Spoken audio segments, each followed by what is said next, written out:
दोस्तों, मेरे channel trust me की तरफ से एक स्टैंडर्ड डिस्क्लेमर है कि मैं अगर इस वीडियो में किसी भी शेयर्स का नाम लूँगा उसकी रिकमेंडेशन नहीं है। ये केवल वीडियो एजुकेशन पर्पस से बनाई गई है और इसका पर्पस केवल और केवल एजुकेशन है। क्या होती है debt position of the company, क्या कहती है फ्री कैश फ्लो, क्या होता है return on capital employed, good corporate governance किस कंपनी की अच्छी है बुरी है, प्राइस पावर प्राइसिंग पावर किस सेक्टर के पास ज़्यादा है किस कंपनी के पास ज़्यादा है, सेक्टरल टेलविंड्स सिक्लिकल है इंडस्ट्री या रेगुलर लॉन्ग टर्म इंडस्ट्री है, मार्केट शेयर कितना है कंपनी के पास, बेटर वैल्यूएशंस। तो सबसे पहले आइए पढ़ते हैं अर्निंग पर शेयर ग्रोथ। इसको हम सिंपल लैंग्वेज में समझते हैं। अर्निंग पर शेयर जो है ना बेसिकली वो है कि कंपनी हमेशा जब भी आपको प्रॉफिट में से हिस्सा देगी, प्रॉफिट में से जो क्योंकि आप इक्विटी होल्डर्स हो कंपनी के, तो आपको प्रॉफिट में से कुछ शेयर मिलेगा।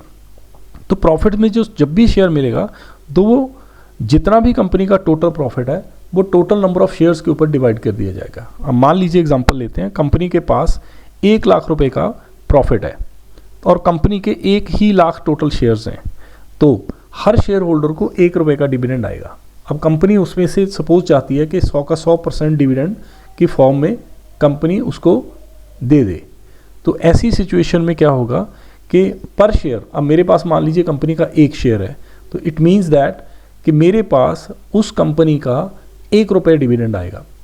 तो जिस कंपनी की जो ग्रोथ है earning per share it is good, अगर वो बेटर है। अब मैं इसकी एक और तरीके से एग्जांपल भी आपको इस साथ शेयर करना चाहूँगा। अब मान लीजिए एक कंपनी ईयर ऑन ईयर बहुत अच्छे प्रॉफिट्स ग्रो कर रही है, बहुत अच्छे प्रॉफिट्स कमा रही है, तो ऑब्वियस सी बात है कि ऐसी कंपनी की जो अर्निंग पर शेयर होगी वो उसमें भी ग्रोथ आपको नज़र आएगी ईयर ऑन ईयर बेसिस पे। अगर पिछले साल के साथ आप उसका कंपैरिजन चार्ट बना के देखोगे यू विल फाइंड आउट कि उस कंपनी ने ईयर ऑन ईयर बेसिस पे अपने शेयर होल्डर्स को बहुत अच्छी ग्रोथ दी है डिविडेंड में। तो ये एक पैरामीटर है कि कंपनी में जब भी कोई इक्विटी होल्डर्स कंपनी में इन्वेस्टमेंट करते हैं तो उसको खाली एक ही चीज़ नहीं मिलती कि सिर्फ उसको प्रॉफिट में से हिस्सा मिलता है, इसके अलावा भी बहुत सारी चीज़ें हैं। ये एक दिस इज़ वन पैरामीटर, ये एक पैरामीटर है कंपनी का जिसमें उस शेयर होल्डर्स को जो मुनाफे में से जो हिस्सा मिलेगा वो। अब कंपनी सेलेक्ट करते वक्त हमें इस चीज़ का बहुत ज़्यादा ध्यान रखना होता है कि वो कंपनी में पैसा इन्वेस्ट करो, वो सेक्टर्स में पैसा इन्वेस्ट करो जिसकी ग्रोथ प्रॉफिट्स की ग्रोथ है जो बहुत अच्छी है। प्रॉफिट की ग्रोथ हमें कैसे पता चलेगी, हमें किस तरह से इस चीज़ को समझना पड़ेगा, हमें डाटा देखना पड़ेगा।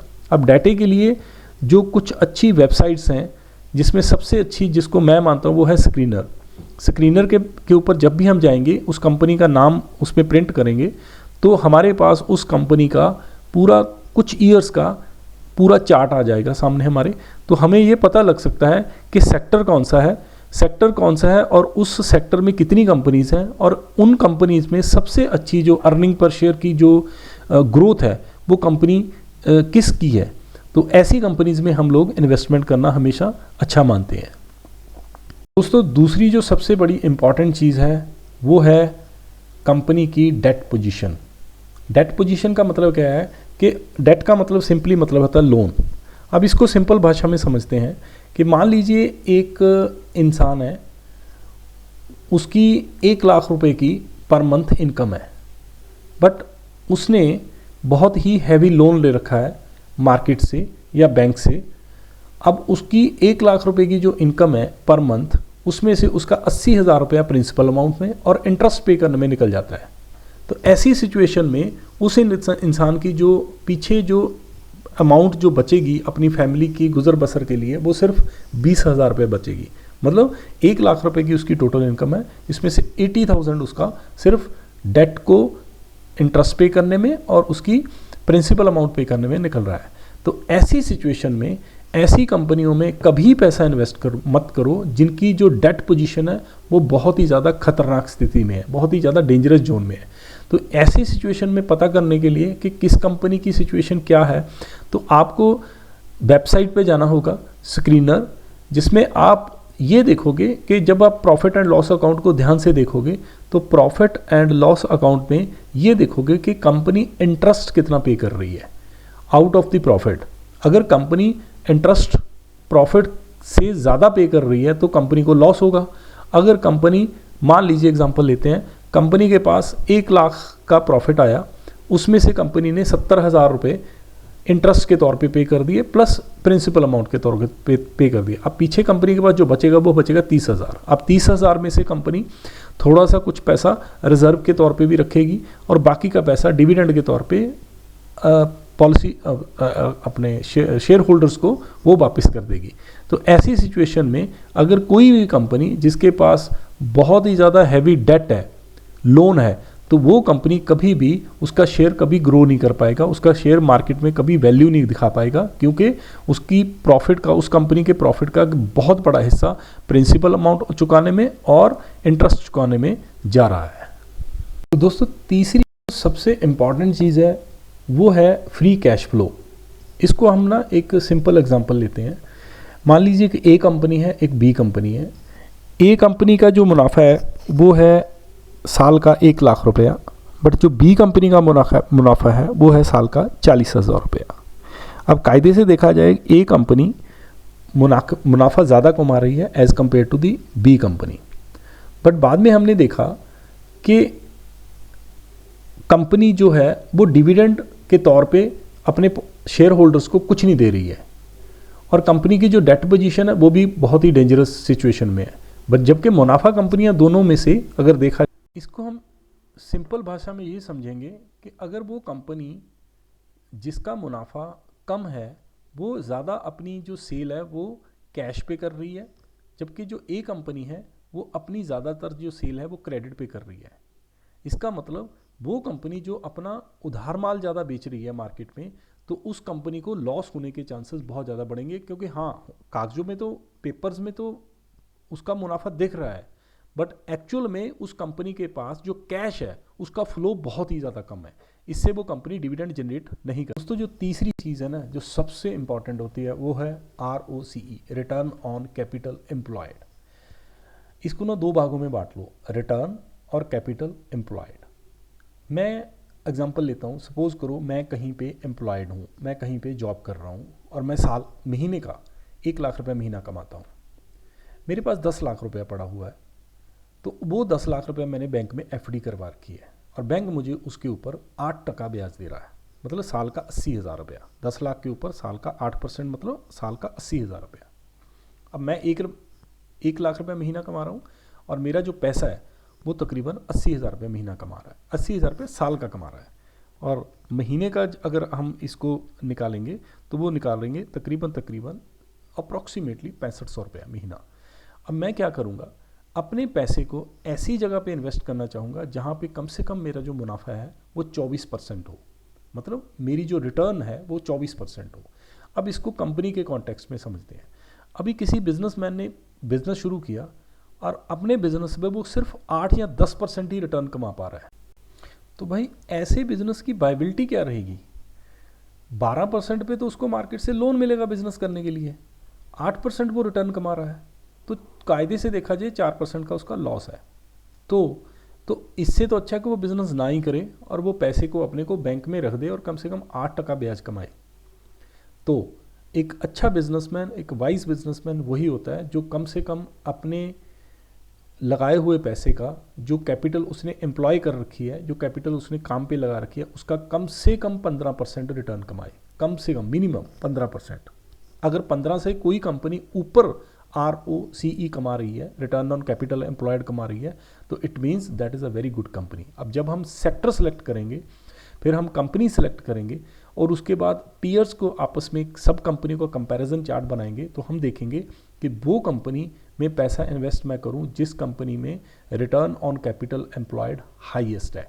इसका मतलब वो company year on year basis पे अपने पैसे के ऊपर ज़्यादा रिटर्न कमा पा रही है as compare to the other companies. ऐसी कंपनियों में इन्वेस्टमेंट करना हमेशा फ़ायदे में रहता है। दूसरा जो अगला पैरामीटर है वो है कॉरपोरेट गवर्नेंस। अब कॉरपोरेट गवर्नेंस की एग्जांपल्स भरी पड़ी हैं पूरी इंडस्ट्री में। मैं अगर किसी वाइज पर्सन की कॉरपोरेट में एग्जांपल लेना चाहूँगा, वो लेना चाहूँगा रतन टाटा की। अब एक रतन टाटा की कॉरपोरेट गवर्नेंस है, और उसके बाद मैं ऐसे दो भाइयों की एग्जांपल लेनी चाहूँगा जिन्होंने पूरे का पूरा ग्रुप, वो खुद भी डूब गए और ग्रुप को भी बहुत बड़ा नुकसान पहुँचाया। मैं I am talking about the Fortis group. तो ऐसी कॉरपोरेट गवर्नेंस कभी भी सक्सेसफुल नहीं हो सकती, ऐसे मैनेजर कभी सक्सेसफुल नहीं हो सकते जो सेल्फिश हैं, जो कंपनी को as a whole shareholders के हित में चलाने की बजाय अपने सेल्फ इंटरेस्ट के लिए चला रहे हैं, जो कंपनी के बहुत ज़्यादा सैलरी दे रहे हैं, सीईओज़ को बहुत ज़्यादा सैलरी दे रहे हैं, या फिर अपने ही घर के मेंबर्स को उन्होंने कोई ना कोई जॉब दे रखी है और उनको बहुत मोटी सैलरी दी जा रही है। ऐसी कंपनियों में इन्वेस्टमेंट करने से हमेशा ही बचना चाहिए, जिनकी जो कॉर्पोरेट गवर्नेंस है वो अच्छी नहीं है, और वो कंपनियां कभी अच्छी नहीं होती लॉन्ग टर्म में। दोस्तों, जो अगला इंपॉर्टेंट टॉपिक है वो है प्राइसिंग पावर। कुछ सेक्टर्स ही ऐसे होते हैं जिनके पास प्राइसिंग की पावर होती है, मतलब वो प्राइसिंग अपने प्रोडक्ट की खुद डिसाइड कर सकते हैं।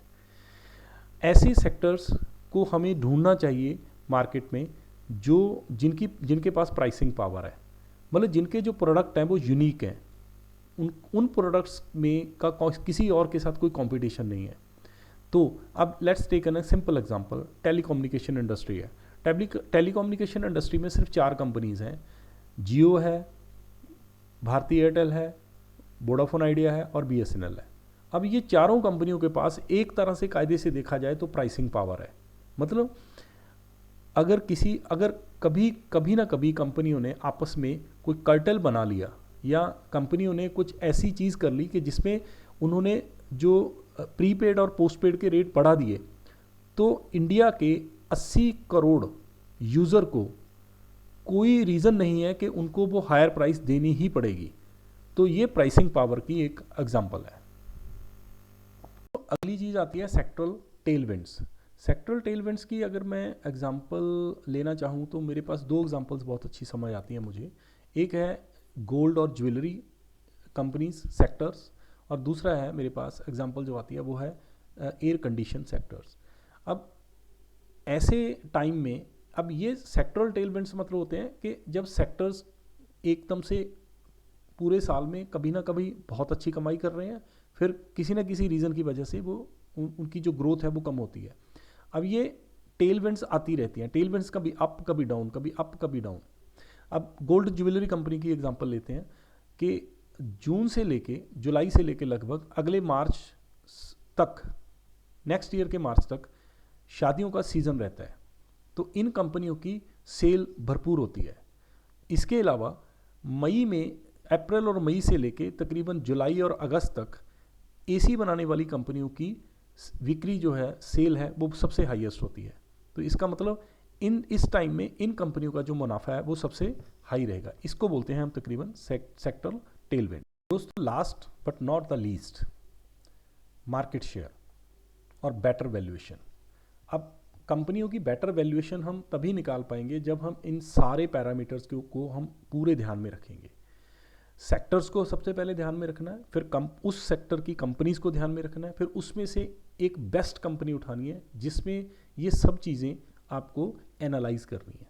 तो ये एक तरह से फंडामेंटल पैरामीटर्स हैं। अब एक कंपनी है जिसका मार्केट शेयर बहुत ज़्यादा है। अब इसकी एग्जांपल मान लीजिए कार कंपनी है मारुति का जो मार्केट शेयर है वो तकरीबन 60% है। दूसरी एग्जांपल ले लेते हैं हम इंश्योरेंस सेक्टर की। इंश्योरेंस सेक्टर में जो LIC है उसका मार्केट शेयर जो है 60% है, मतलब जो जितना टोटल बिजनेस हो रहा है उसका 60% LIC के पास रहता है। इसी तरह से जितना बिजनेस कार कंपनियां करती हैं उसका 60% तकरीबन मारुति के पास है। तो जिस कंपनी का मार्केट शेयर सबसे हाईएस्ट है उस कंपनी की वैल्यूएशन हमेशा ही बेटर मानी जाएगी। तो ये भी एक आपको मैंने एग्जांपल देके समझाने की कोशिश की है। आपको मेरी वीडियो कैसी लगी, लाइक, शेयर और सब्सक्राइब जरूर करिएगा, और मैं आगे आने वाले टाइम में आपको इसी तरह से छोटी छोटी वीडियोस के थ्रू आपको फंडामेंटल और टेक्निकल के ऊपर टॉपिक्स आपको बना के भेजता रहूँगा।